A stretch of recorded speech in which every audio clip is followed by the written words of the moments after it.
Hi friend, नमस्कार. आज आपण बघणार आहोत वालाचं आणि पावट्याचं बिरडं.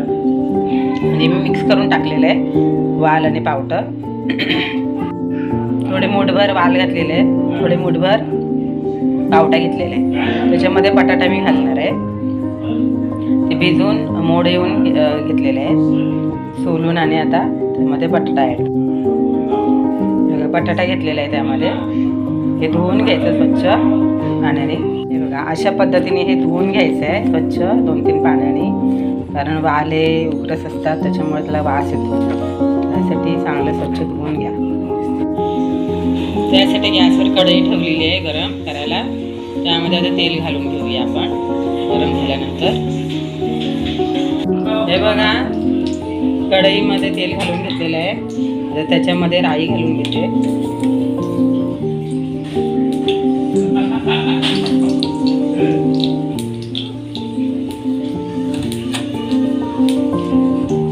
जिरं घालायचं, जिरं थोडं जास्त घालायचं.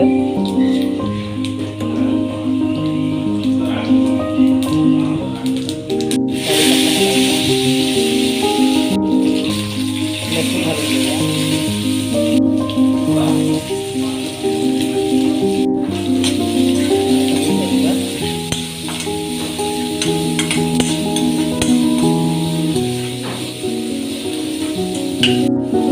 त्यामध्ये हिंग घालायचं. कांदा फ्राय करून घेतलेला आहे. आता त्यामध्ये हळद घालून घेऊया. कलरसाठी मसाला 2 चमचे, तिखट मसाला, गरम मसाला 1 चमचे, टोमॅटो घालून घेऊया.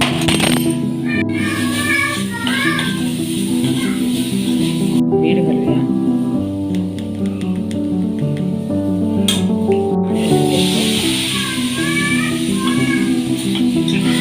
थोडं शिजवून घ्यायचं.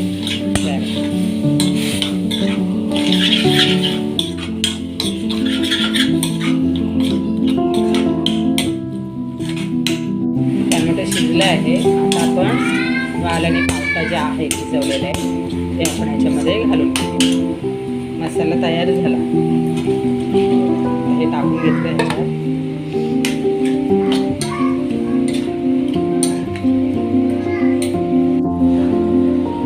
पण ह्याच्यामध्ये थोडंसं पाणी ॲड करून झाकण ठेवून घेणार. शिजायला जास्त वेळ लागत नाही, 10 मिनिटांमध्ये भाजी शिजायला ठेवलेली आहे. पाणी बघायचं आटलंय की नाही, ते जसं पाहिजे तसं थोडं थोडं घालायचं.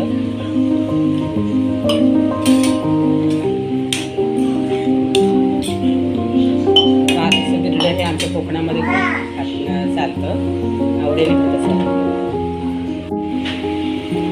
हे बघा, बिरडं शिजलेलं आहे. आता त्याच्यामध्ये मी कोथिंबीर घालून 10 मिनिटांमध्ये हे बिरडं शिजतं. कोथिंबीर घालते आणि गॅस बंद करते.